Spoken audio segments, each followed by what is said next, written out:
Hello, everyone, and welcome to the Misfit Faction Media Network. We are here today. We are going to be doing a debate on the character John Walker from the Falcon and the Winter Soldier series on Disney+. Today with me is Paul from the Multiverse Fan Cast. How are you? I'm good. How are you, Ronnie? I'm doing well, thank you. Well, thank God. Right? Right, yeah. We also have one of the co-hosts from Cinematic Adventures, Sean. Sean, how are you? I'm good. Happy to be here. Awesome. And last but maybe least is our official third guest host of the Multiverse Fan Cast, Rob. Rob, how are you? I'm swell and looking forward to a throwdown. Awesome. All right. So like I said, set them next to each other. They wanted to. He gravitated towards They were me. like, you know, What I'm they say Steve now- Rogers, I'm John Walker, so they were like trying to do this whole bit, I think. I don't know. He wore the But- same... We're not good Yeah. with bits. I was wearing No. it first. No, we're today. not. No, we're not. But like I said, we're here to debate. We all have our thoughts on the character John Walker from the series. So we do have some rules that we are going to be going over. This way you all know it and everyone else knows it. So I have rules for everyone. Oh, God, you wrote them down. Yes, I did. All right, there you go, sir. It's in crayon. This is the only thing I could find. That's just what my birth certificate is. There's in just as pictures well. on mine. Yeah, no. All right, so we have our rules here. Number 1, you do not talk about Fight Club. Number 2, you do not talk about Fight Club. No, Number these 3. These are your rules. These are your rules at home, man. Ronnie, this is from last night's meeting. Oh, shoot. Sorry. Give me those back. Sorry. Why did one say no shirts? No shirts, no shoes, no service. That's not what it said. Yeah, you're right, but it's because you can't fight with the shoes on. Oh. Yeah. You sure about These rules? are... Yeah, no, these are... All right. Just making Here we sure. go. All right. So, our rules are, for this one, we have number 1, no hot button issues will be brought up. All right. Obviously family friendly, trying to keep it nice. Hot and cool. button issues. Yes. Got it. All right. So no, like politicking. Exactly. Right. Right. And number 2, you no make that a interrupting. Right. So like right now, you guys are kind of breaking rule number 2. I'm Knock, just saying. knock. All right. Number 3, Interrupt only the the cow. moderator can cut someone off. I will be the moderator today. Number 4, at the end, we group hug. Kiss is optional. COVID. Yep. Oh, true. Darn. Number 5, winner gets an extra drink of their choice. Of water. Of water, or whatever they want. And number 6, most importantly, is to have some fun. I'm already Fun. breaking a rule. What's that? I don't know. I just decided to put that in there for fun. This was Yeah. very well done, All right. Roddy. So we all have our rules for the debate. Following Gentlemen. very closely. Let's get this thing started. All right. So Paul, you are up first. All right. So what are your thoughts on the character? So I am actually pro John Walker. I found that the character, he was not written to be exceptionally likable by the audience. Yes. All right. So the audience has a big predisposition towards John Walker and the character of Captain America. We're very used to Steve Rogers, and we got to see a lot of the behind the scenes type stuff, get to see his character journey. I respected that they went back to the roots of Captain America being a propaganda machine, something that was created by the government. He was selling war bonds. You know, that's what they used Captain America to do. So having this war hero, you know, he's got medals of honor, he's got accolades, he's a decorated soldier. Imagine being like the government, your government, who you love and you respect. They're like, hey, we want you to be the next Captain America. That's an awesome idea. And just like, I get the character. Like, I relate to the character. I think he's a really interesting character. In regard to, oh, by the way, full spoilers.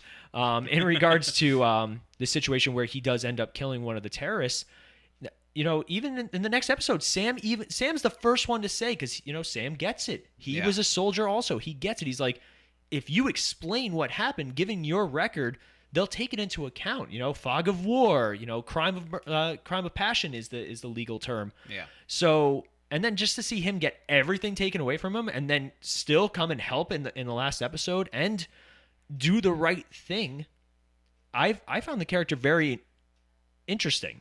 Okay.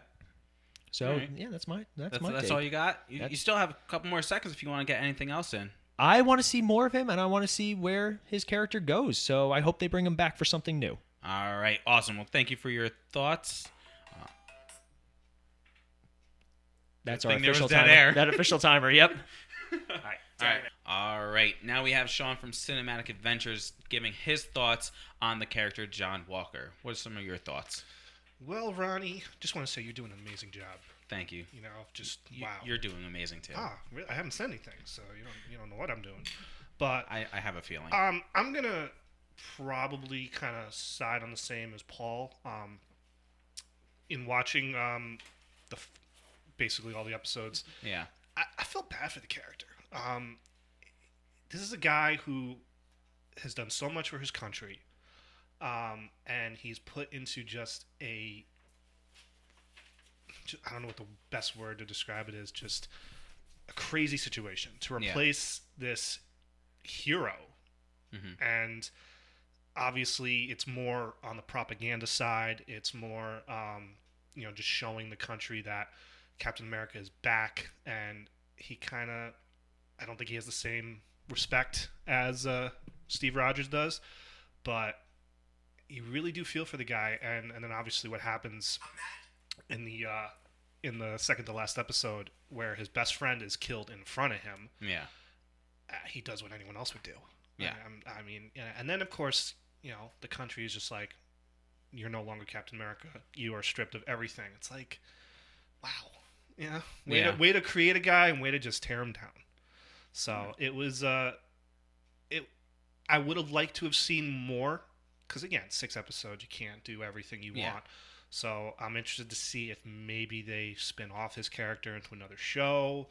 What are they going to do? I thought Wyatt Russell was very, very good in the role. So I thought he did a great job. So it's pretty much what I got. That's what you got? That's what I got. Are you sure? Because you still have some time if you want. How much?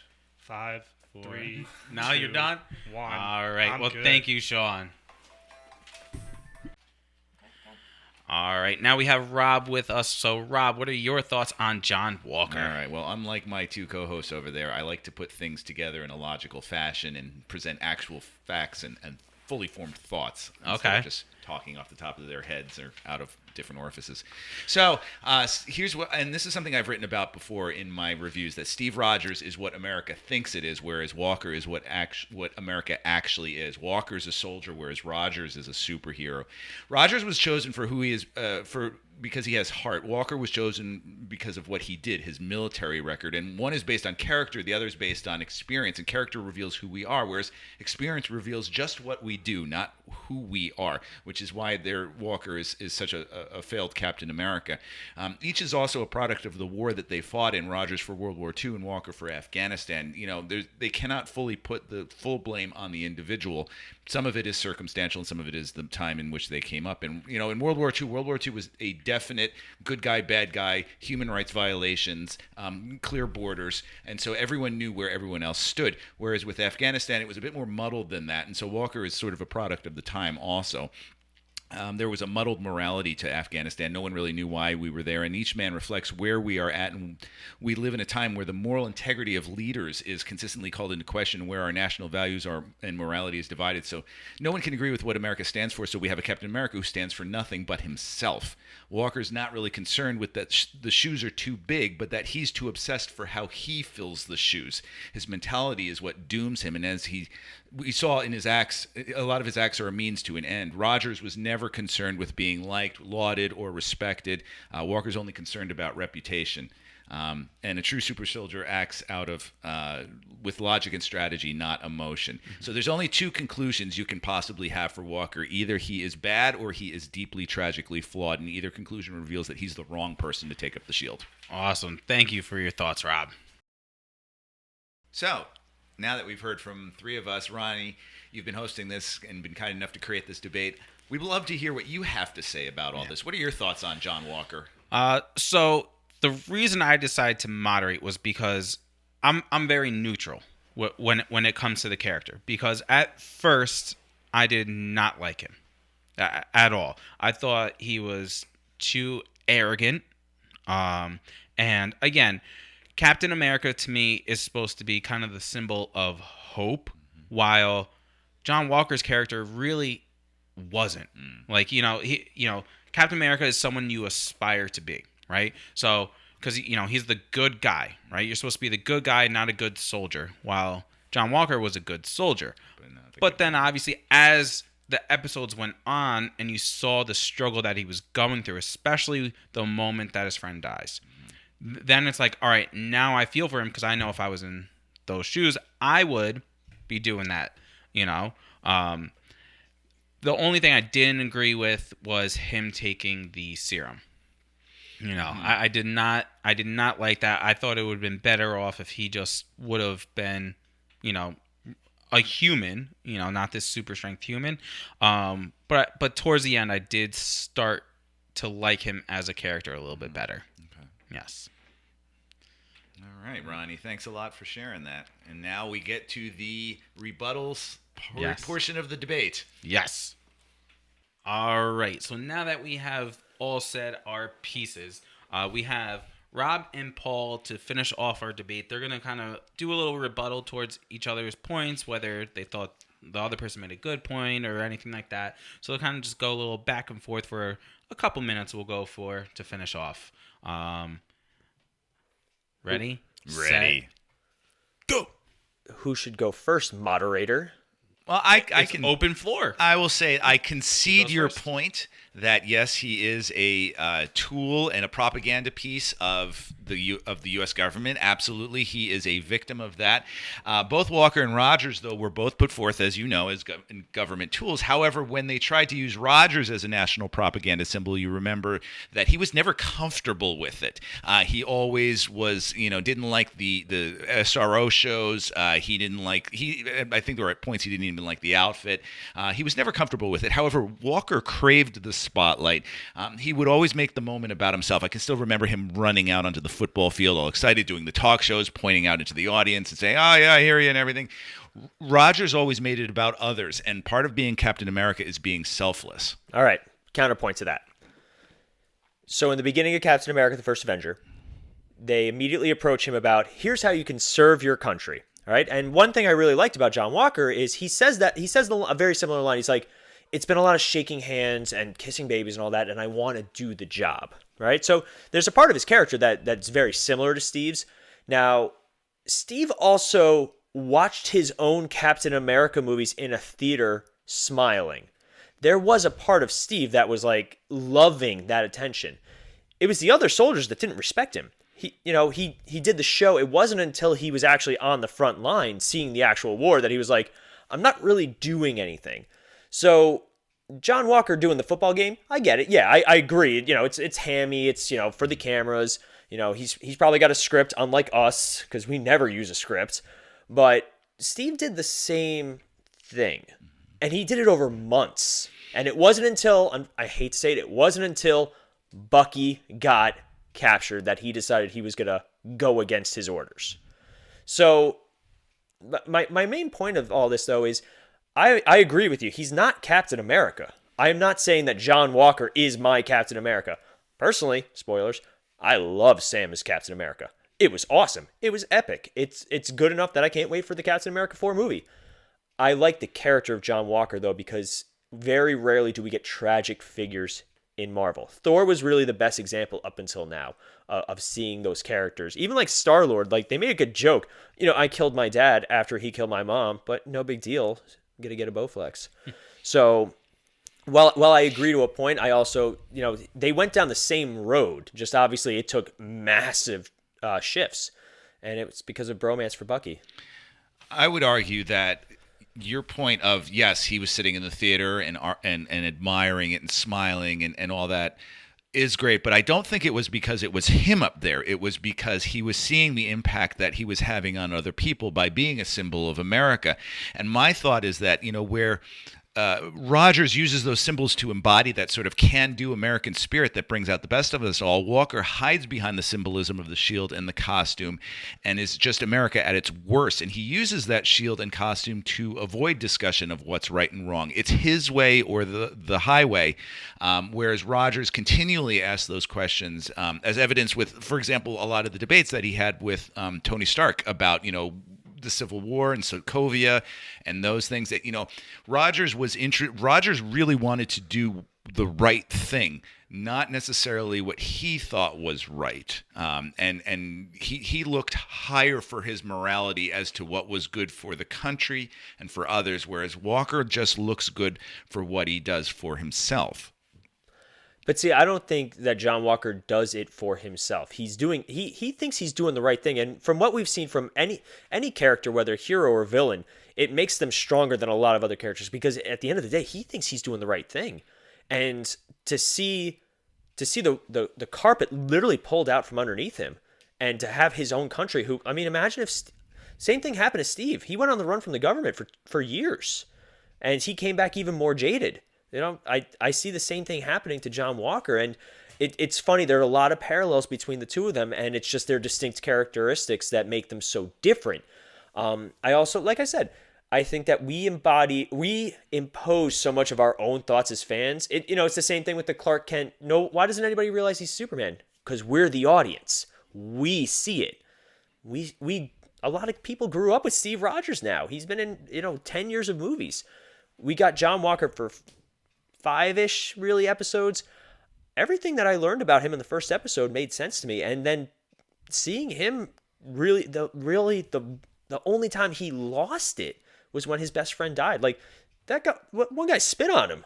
He kept his composure better than a lot of people would if somebody spit on them. So like I said, I agree with you, Rob, that he's not Captain America. I don't want him to be Captain America, but as far as characters go, it's very rare that we as an audience have a character that we love or that we hate, and then towards the end, a lot of fan reactions have been very positive to where John Walker's story kind of ends.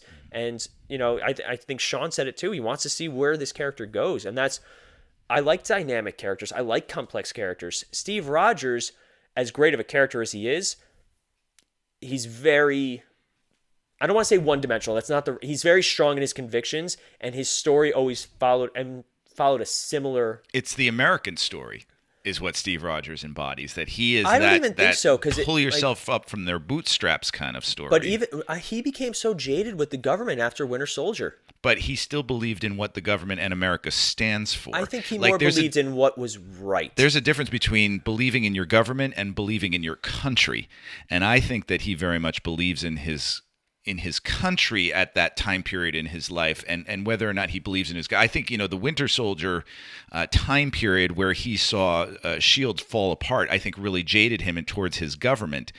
But it never turned him away from his country, whereas Walker just always seems very invested in himself. I would agree with you that, yes, we didn't get to see very much of Walker. However, what we did see is what revealed his character, and that's where I would argue that I don't think he's a bad person, but I do think he is tragically flawed. I think there are things about him that if we knew about, the people who were handing out the Stars and Stripes knew about ahead of time, they would have never given it to him, knowing that he would act like that. And I'll give you a prime example, and it's going to go back sort of to that when he murders somebody.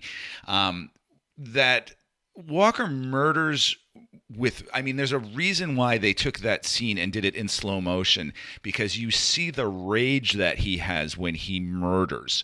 That he yes, it is one of his. See, I would also argue this, that I don't know how much Lamar is his best friend. Rather, he is sort of a government issued friend. They said that they served together for years. That he knew his family. Yeah. All right. Fair. Fair. They had pictures of them when they were younger. Okay. True. That he is upset with that is fine, and that he murders with rage is I don't agree with it, but I understand it. However, that's not what I want to focus on. What I want is that Walker, his response to that situation, that at no point does he ever offer any apologies, reflects any regret for his actions, and then he manipulates the situation to his advantage when he's in front of Lamar's parents and lies to them, which right there shows who he really is, who his character is. If he was really a true, good, honest, country-loving individual, he would have told his parents, Lamar's parents, the truth, but instead he uses it to his advantage. Even the point, like, and he's so self-absorbed, and I think that is probably what his tragic flaw is that self-absorption, that hubris that he has, that he thinks he's better than everybody. I mean, just look at the way he reacts as he's wearing his U.S. agent suit. You know, that it's not about that he, you know, is no longer Captain America. It's that he's now U.S. agent. I'm, you know, going to go and get everybody and get whoever is, you know, wrong out there and catch the people. I do think he does redeem himself somewhat in this most recent episode by coming back and helping at certain points, but I don't think the coming back is selfless. I think it was really about getting even for Lamar's death. So I'll counter that we saw the full character development when he stopped his mission to get Carly, yes, to help those people in the van. That was his moment. You know, he went on the revenge plot, and you know, we both agree that we understand. I also understand why he lied to Lamar's parents. He wanted, in his mind, he was giving them closure. He was giving them because he couldn't, like, it was heartbreaking to watch for me. Like, you can see a conflicted, well-written character who he wanted to be like, I got them. And it wasn't, I definitely agree with you that part of it was for him and his own pride. But I also think that it's like, he was looking at the parents in the eyes and he lied. Mm-hmm. We've all done it. You know, obviously not to the extent of super soldiers and violent murder and all that. But like we've lied thinking we were protecting somebody, and it, you know, it's not always the best idea, but it was what he did in the moment. And you know, I really I think that to have a character that we're having so much debate about is a testament to how well written that character is. I think actually your words right there is what hits it the most. You said in his eyes, he's doing the right thing. Because I think that's probably, again, that hubris, that tragic flaw is that he thinks in his eyes he's doing the right thing. The same way Carly thinks in her eyes she's doing the right thing. Or the same way Steve thought he was doing the right thing in Civil War. Or the same way Tony Stark thought he was doing the right thing in Civil War. But it was different for them because it wasn't what they thought was in their minds. It was what they saw was the right thing to do. Whereas he does it, his morality is based off of what he thinks, whereas Rogers bases his morality on what is actually right. But who decides that? He weighs the situation. You know, at no point do I ever see and I think also the fact that Rogers and Stark have that continual debate, and both of them come around at certain points. And it's not a momentary coming around. Yes, Walker does redeem himself a little bit when he goes to save those people. However, it's more of a brief moment of clarity, then he goes back to being his own self-absorbed self. And I think that in his eyes, he's continually doing the right thing. But that's the thing, is he never checks with other people to see if that's true. All right. So we're going to cut it in a little bit. We're going to do final arguments, just about a couple sentences. Paul, I'll have you go first. I think, you know, what I said just now was, you know, the best way I can explain it. He is a character that's exceptionally complicated, that has a lot of different layers to him. It's something new. It's something worth discussing. And it's been a long time since we've had a character where the fandom in itself is having these fun debates. And, you know, at the end of the day, this is all for fun. Like, it's not like, you know, John Walker's going to come down here and be like, you said mean words to me. But do it. Which we might remind the audience, please do not send Wyatt Russell death threats. He's just an actor. Yeah, we at the Misfit Faction do not condone toxic fandoms. But before we go, I did say there had to be a winner. I did say that. It's in the rules. It's in the rules. I'm not kissing anybody. I didn't say you had to kiss if you won. It's in parentheses. I said no. So the winner of this is me. Thank you. Have a great night. Here's his rules. Bye.